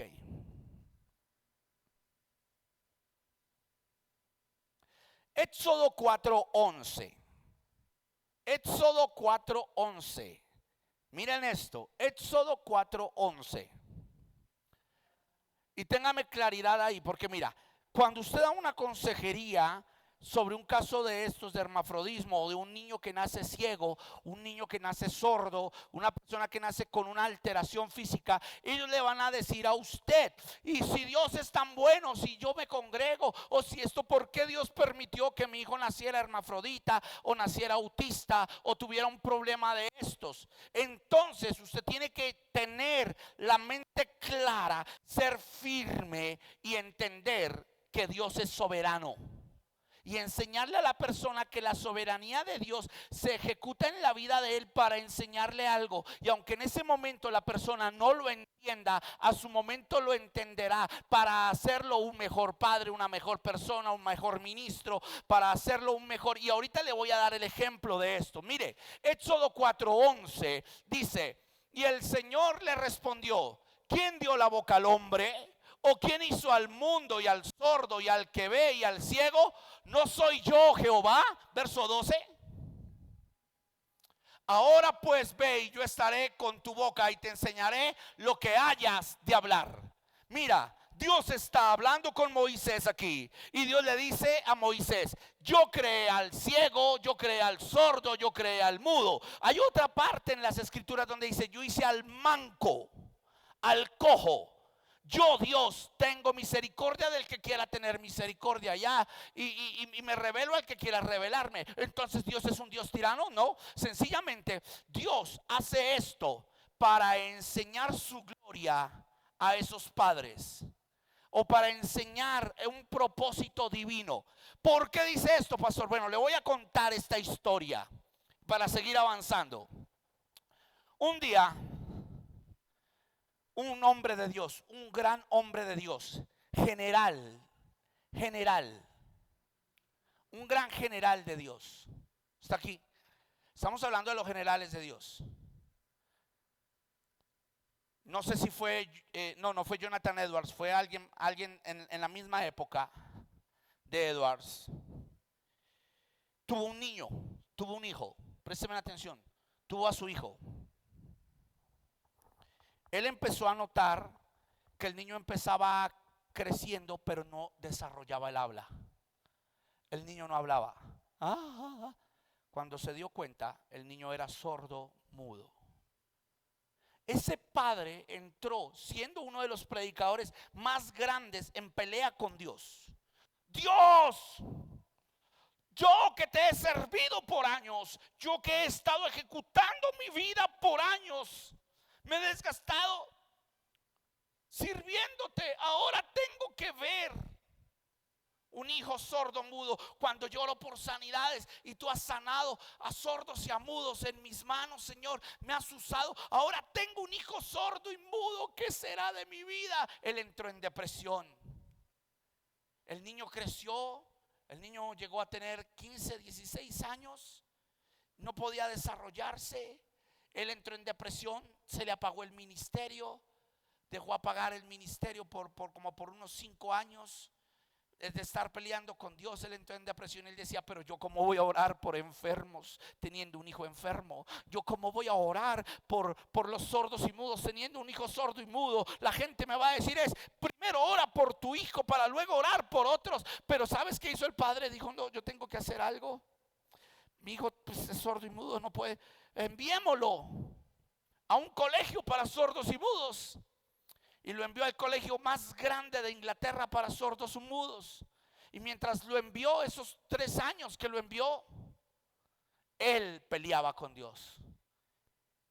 Como había dejado apagar el ministerio, una mañana él entra a pelear con Dios y le dice, mira Señor, yo no volví a predicar ni nada porque no me siento digno. ¿Cómo es posible que yo vaya a predicar de un Dios bueno, de un Dios amoroso, cuando te van a decir, Dios amoroso que le dio un hijo sordo, que le dio un hijo mudo, que le dio? Y Dios llega y le dice, párate y ve al colegio donde está tu hijo, que te voy a mostrar algo. Él se para, se va y dice, pues vamos a ver qué me vas a mostrar, qué más vergüenza me vas a dar como predicador. Se fue. Cuando él llega a ese colegio grande de Inglaterra para sordos y mudos, pregunta por su hijo. La especialista lo coge y le dice, venga, mira, yo quiero mostrarle algo. Ella con lágrimas en sus ojos, y el que está pasando aquí lo lleva, y a través del reflejo de una pared él ve en la ventana a su hijo con las señas, con miles y miles de sordos. Les estaba predicando del amor de Dios que había dado a su Padre, y estaba orando por otros sordos y ministrándoles a otros sordos y mudos. Ese hombre cayó de rodillas y dijo, Dios, ¿qué he hecho? Y Dios le dijo, yo hice al sordo y al mudo y también predico con sordos y mudos. No sabemos qué haga Dios con cada uno de los hijos o de las personas que han nacido deficientes en algo, pero tal vez Dios los usa como ejemplo para otros que no quieren hacer su voluntad.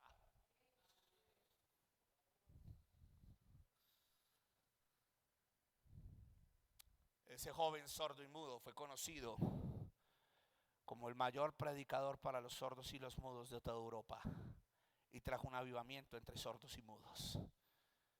Y por medio de él se sacó la Biblia, la primera Biblia en Europa con señas, igual que la Biblia en braille. Por medio de él sacaron la Biblia en braille, y los ciegos saben predicar y saben hablar la Biblia por el braille, porque Dios se revela a todos los hombres como quiere. Si nosotros como teólogos, como ministros, entendiéramos la soberanía eterna de Dios, no estaríamos peleando con Dios por circunstancias o situaciones que a veces ni siquiera entendemos. ¿Por qué es tan importante la bioética? Porque la bioética desarrolla en nosotros la sabiduría. Sí, te escucho. Buenos días, pastor. Qué pena, se está yendo mucho la señal, el audio se interrumpe mucho. Hija, yo creo que de pronto es allá, porque aquí ya está bien. ¿Los demás me escucharon bien? Ok, pastor.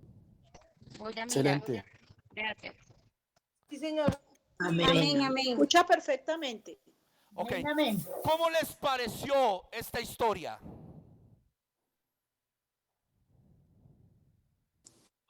Hermano, buenos días. ¿Me permite hacer un comentario? Sí. Me tiene quebrantada, pastor. Muy buenos días. ¿Me escuchan bien? Sí, te escucho bien. Ok, gloria a Dios. Mi nombre es Paulina. Yo quisiera dar un testimonio respecto a lo que usted comentó ahorita. Yo en mi ignorancia, yo tengo un hijo, uno de mis hijos, el primero cuando nació, el segundo, cuando me lo habían diagnosticado que no iba a poder oír de los 2 oídos, iba a ser sordo. Este fue el diagnóstico de los médicos, pero tanto su papá como yo nos aferramos y no éramos 100% creyentes en Cristo. Nos aferramos a que Dios iba a hacer algo grande con nuestro hijo, e incluso dijimos que no rechazamos ese diagnóstico del doctor, y mi hijo solamente escucha 100% con un oído y con el segundo no está al 100, pero Dios está trabajando en él. Lo que trato de decir es que en nuestra ignorancia sí peleamos con la misericordia de Dios. Sí, y sí estuvimos un poquito enfadados con ese diagnóstico, pero para la honra y gloria de Dios te puedo decir que mi niño ahorita tiene 11 años y él te sabe 3 idiomas. Te sabe lo que es el inglés, te sabe el sign language, que es el de las manos para poder hablar en señas, que nosotros también lo aprendimos, y ahorita está estudiando para aprender el japonés. Yo le doy la honra y la gloria a Dios porque mi hijo, a pesar de que los doctores dijeron lo que dijeron, mi niño tiene un gran testimonio y yo sé que le va a servir a Dios y va a ser un gran ministro. Entonces, es cierto, gloria a Dios por lo que hace y lo va a seguir haciendo por mi hijo. Gloria a Dios, gloria a Dios. Por eso me deleito en estas clases. ¿Sí ven? Me deleito de ver lo que Dios hace, por ejemplo, en tu vida. Y seguiré orando para que Dios levante a tu hijo como un gran evangelista para esas personitas que lo necesitan. Aleluya. Aleluya y gracias, pastor. Así le pido, por favor, mantener siempre a mi hijo en oraciones y muchas gracias por darme la oportunidad de estar aquí. Ok, no, a ti, para nosotros es un privilegio tener las personas, esas más de 30 personas que entraron hoy. Ojalá se queden estudiando con nosotros y puedan darse cuenta que todavía hay institutos bíblicos que quieren traer claridad a todas estas cosas. Nosotros queremos llevar el evangelio del Señor. Créeme, no es fácil, pero noten, alumnos, en esta mañana es el nivel de importancia de una clase como esta. Alguien decía, una persona que manifiesta un ataque de epilepsia a veces se toma como hechicería. Y antes de cerrar voy a tocar 2 temas. Vamos hasta las 10:15, pedimos excusas porque, como les digo, el internet nos molestó, pero espero que usted me tenga la paciencia. Por eso es una masterclass. Por eso lo anuncié como una masterclass, porque para mí bioética es una de las materias más impresionantes que usted puede vivir como siervo de Dios. Note algo. Tocaron el tema del aborto. Voy a entrar a hablar del aborto. ¿Tienes una pregunta? Ok, hay una pregunta y ya entramos. Ok, tómalo. Mira, aquí el hermano tiene un caso. Pastor, yo tengo un niño que es sordomudo, entonces quisiera saber cómo es que se llama la Biblia para que él vaya aprendiendo de la palabra del Señor. Para mí ha sido muy duro, pero sabemos que Dios hace todo con un propósito. Y Dios tiene un propósito con él. Yo sé que tiene un propósito con él muy grande. Dios los bendiga a todos. Bueno, amado, en tu caso que dices tener un hijo sordo y mudo, yo voy a averiguarla. Voy a contactarme con sociedades bíblicas mundiales y vamos a mirar cómo regalarle la Biblia por señas. Imagínate, ya se está haciendo Biblia por señas para sordos y mudos. Y haremos todo lo posible para que tu niño pueda aprender de la palabra de Dios. Y que lleguemos a saber nosotros, imagínate. Sabes, yo tengo un sueño. Estoy orándole a Dios por un sueño. Y es poder tener un traductor para sordos y mudos aquí cuando yo esté predicando, que le haga las señas y que inviten sordos y mudos a escuchar la palabra de Dios. Hay unos que Dios sanará porque Él quiere sanar, pero hay otros en que su soberanía Él los dejará como testimonio de evangelio para otros, lo que acabamos de hablar.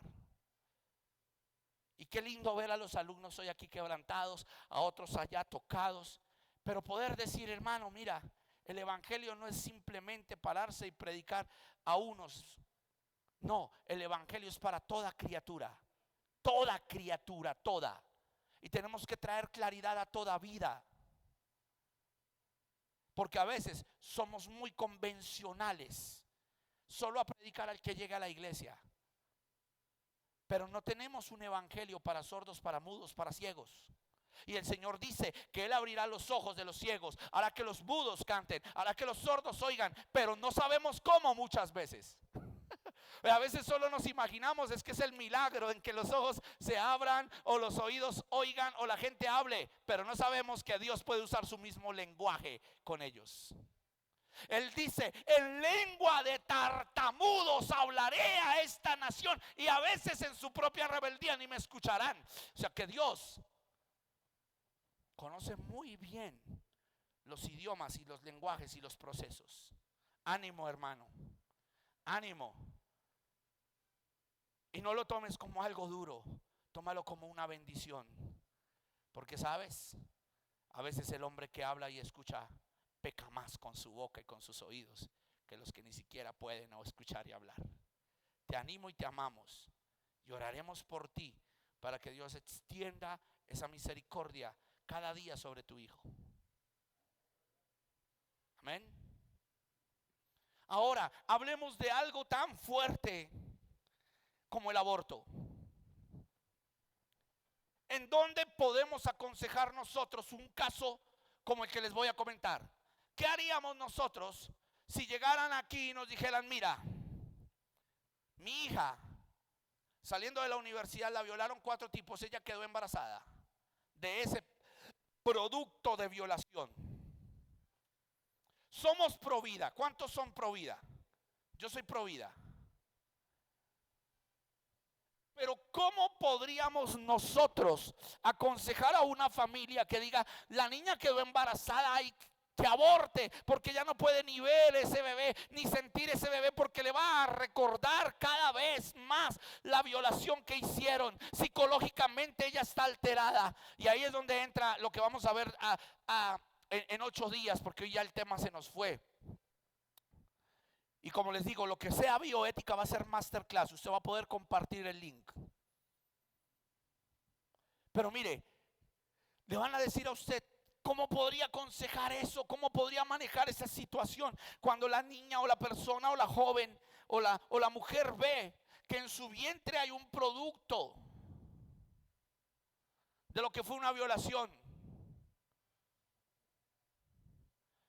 que ella al sentirlo va a recordar psicológicamente, sentimentalmente y físicamente el daño moral, sociológico, psicológico y sentimental que le hicieron esas personas.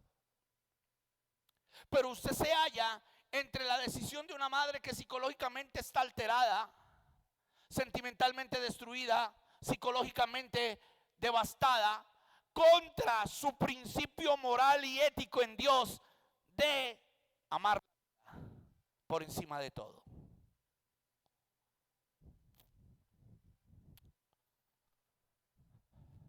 ¿Qué consejo darías? ¿Cómo actuarías en semejante caso? Ahora comparémoslos al caso que les acabé de contar. Papá y mamá no conocían al Señor, tienen relaciones sexuales imprudentes, sus hijos los vieron, los hijos empezaron a practicar, ella queda embarazada. Ese caso lo tuve aquí en Filipos. Por eso les digo, fue la graduación mía para poder tener hambre de aprender esta materia. Y le agradezco a Dios, a mi Padre infinito, hasta el día de hoy ese caso. Porque ese caso, hermano, me quitó muchas veces el sueño. ¿Cómo puedo ayudar la vida de esa niña, de ese joven, de ese padre y de esa criatura?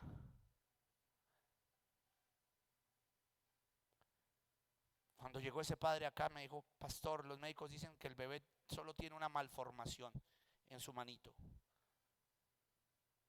La sacó barata, porque la mayoría de bebés que son nacidos de un incesto entre hermanos vienen demasiado. Pero ¿qué hacer? ¿Qué hacer en un caso de estos?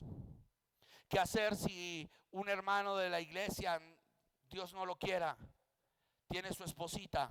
En algún momento el bebé se forma mal en una parte del útero y de la matriz y compromete la vida de él o la vida de la esposa.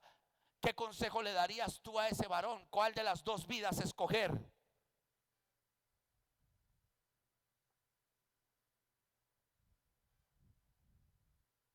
¿Qué consejo daríamos nosotros? Obvio, siempre vamos en contra del aborto. Una decisión, el novio, la novia se adelantaron, ahora la novia está embarazada. Sabemos que somos pro vida, no debe abortar porque desde la concepción. Pero me refiero a estos casos.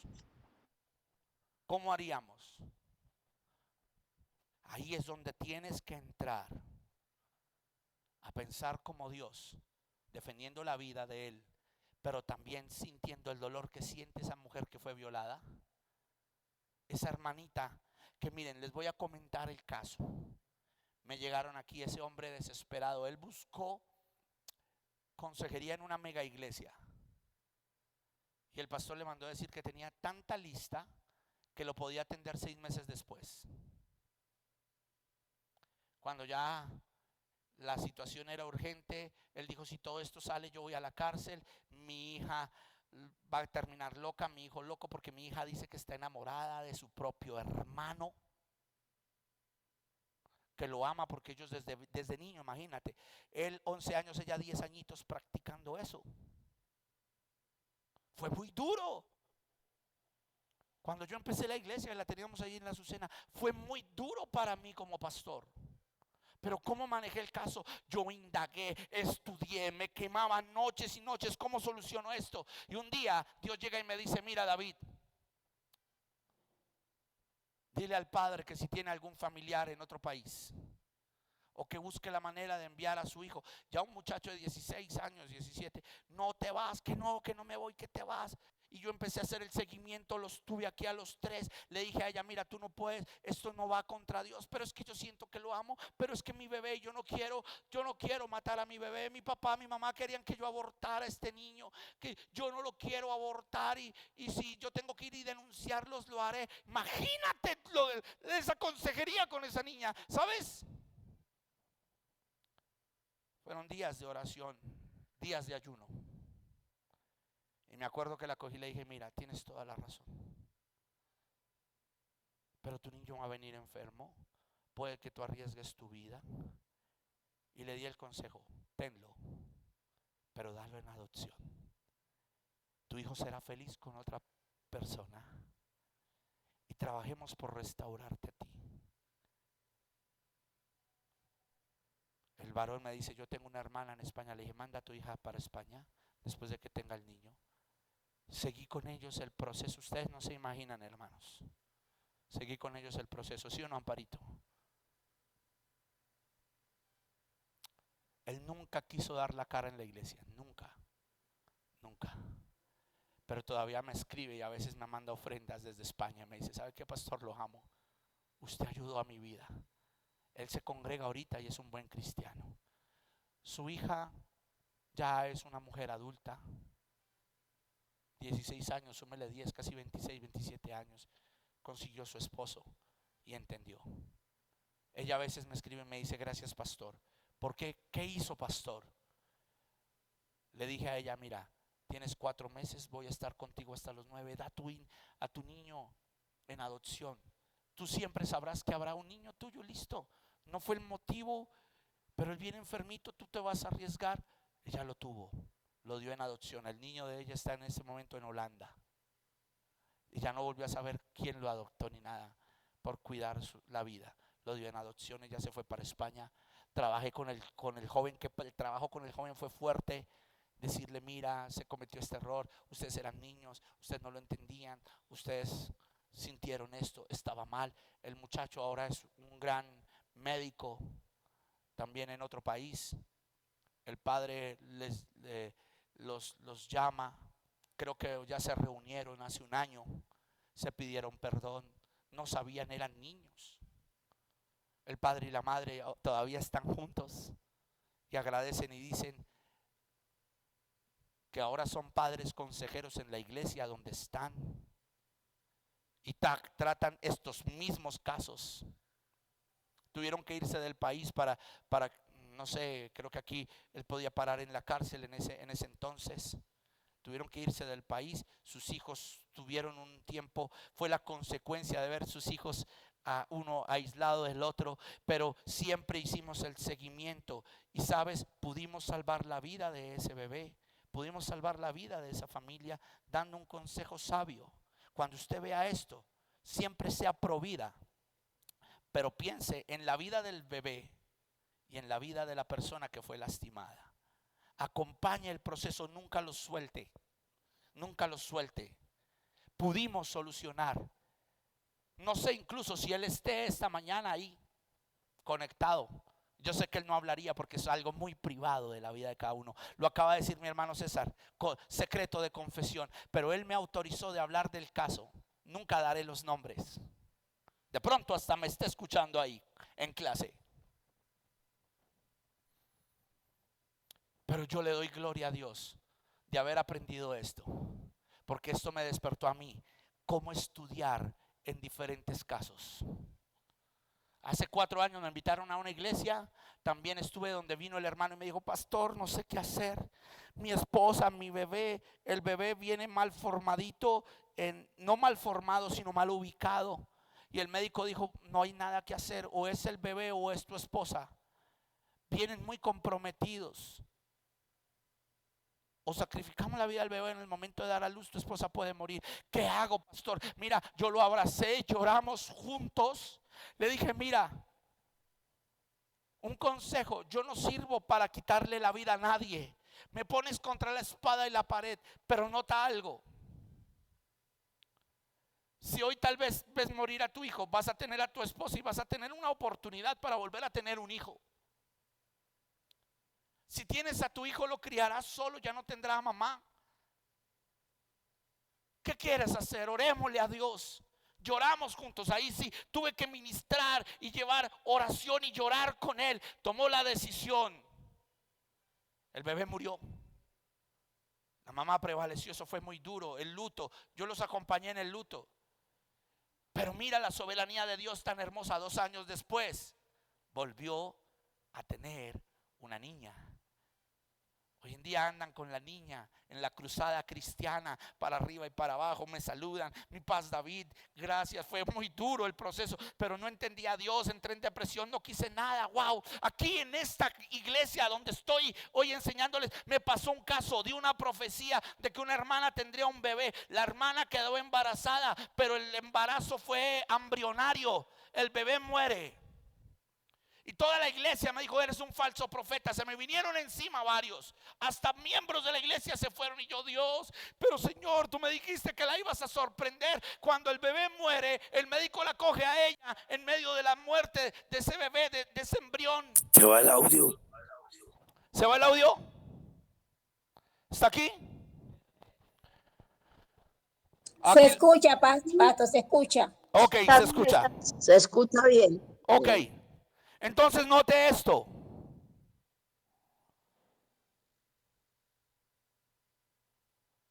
En medio de la muerte de ese embrión, de ese feto, de esa vida, el médico le dice a ella: menos mal.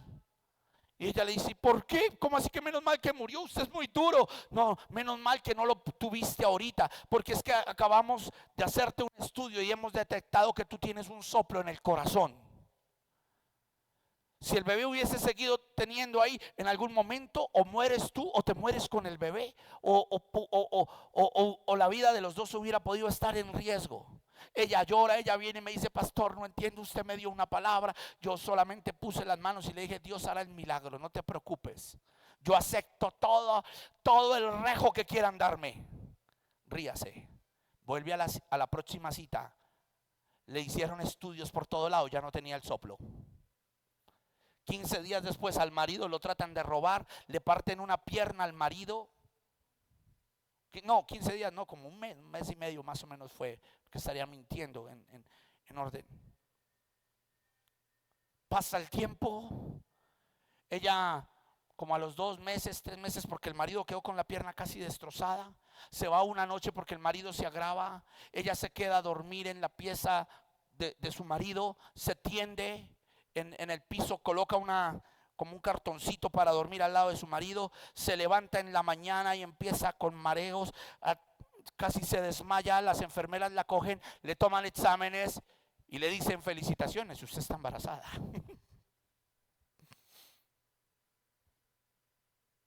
El marido en la recuperación había hecho bien su trabajo. Y a veces vienen y vemos al princeso de Dios, al hombre de Dios, al príncipe de Dios, a Miguelito, a ese bebé lindo lo vemos, a veces hasta toca cogerlo, más fregadito que mi nieto todavía. Y toca cogerlo porque él quiere tocar todo. Y yo amo a Sandrita y amo a Julián como a nadie. Pero ese caso me dejó una gran enseñanza. Siempre procura amar la vida. Y aunque a veces no entendamos los procederes de Dios, Dios es supremamente infinito. Con el caso del embarazo en incesto, no sé cómo esté ese bebé en Holanda, me imagino que tendrá una vida muy linda. Pero veo esa familia y digo, gracias Señor. Y no estaba la respuesta en la Biblia. La única respuesta que encontré en la Biblia fue: mi embrión vieron tus ojos. Yo decía, tengo que luchar por la vida de este bebé, pero también tengo que pensar en la situación psicológica de ella, de su hermano, de sus padres. ¿Cómo actúo? ¿Cómo obro aquí? Por eso es importante que tú sepas definir que primeramente tienes que estar pensando como Dios pensaría y amar a tu prójimo.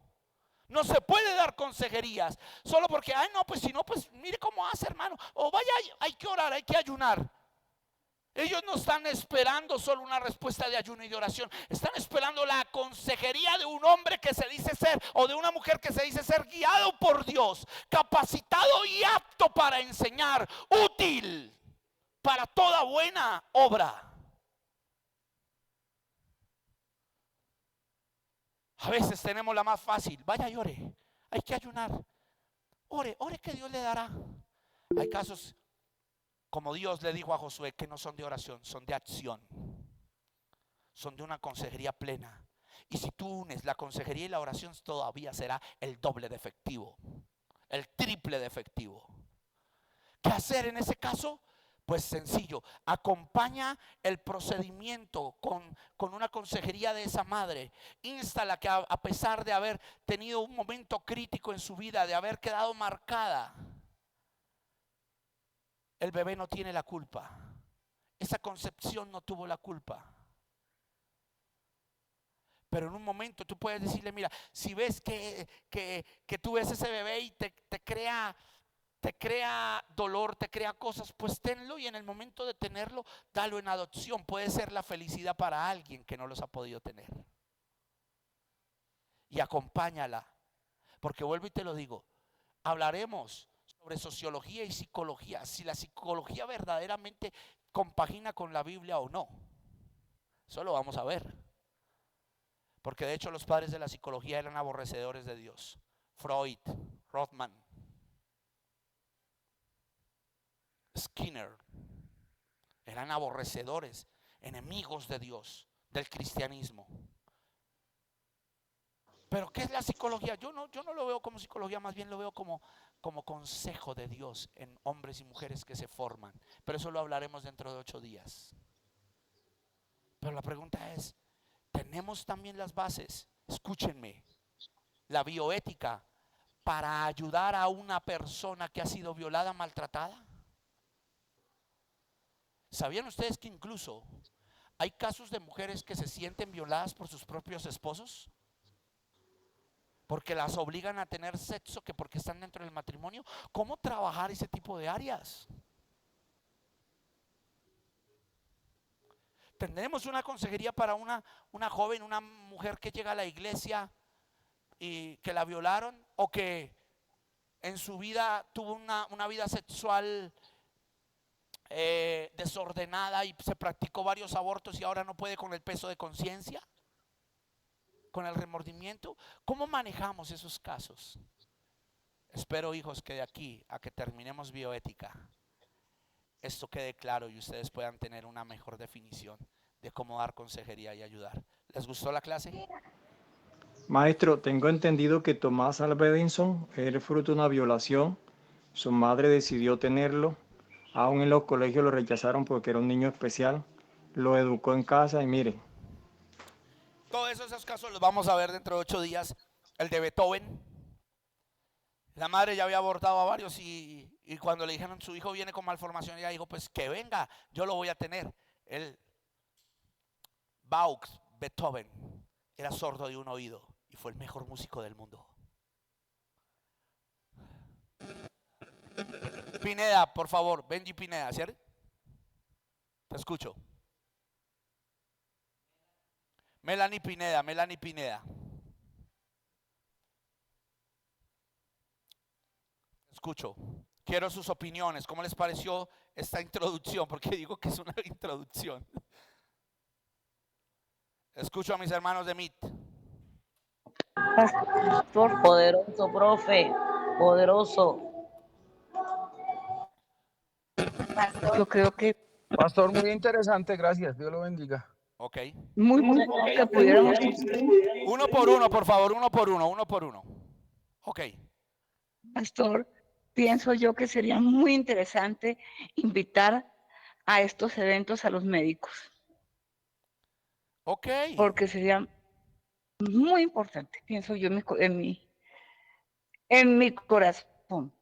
Sobre todo tengo un sobrino y el Señor me lo colocó. Ok, no. De que es muy bueno. Aquí incluso tenemos médicos y yo voy a mirar si incluso quiero en algún momento hacer un seminario, de pronto el otro año hacemos un seminario de bioética, invito a varios médicos y podemos debatir este tema desde el cristianismo y desde la ciencia, porque es muy bueno. Y un psicólogo. Oh, Profe, yo digo que ojalá. ok. Profe, yo digo que sí. Alguien me dice, un psicólogo, por eso les digo, ni siquiera hemos llegado a mirar la parte de psicología. Tienen que esperar la clase de psicología porque va a ser un poco controversial. Amén. Pastor, es muy importante hablar también del tema de la objeción de conciencia. Sí, eso también lo vamos a ver. Por eso les digo, hasta ahora estamos entrando. Pero ¿cómo les pareció?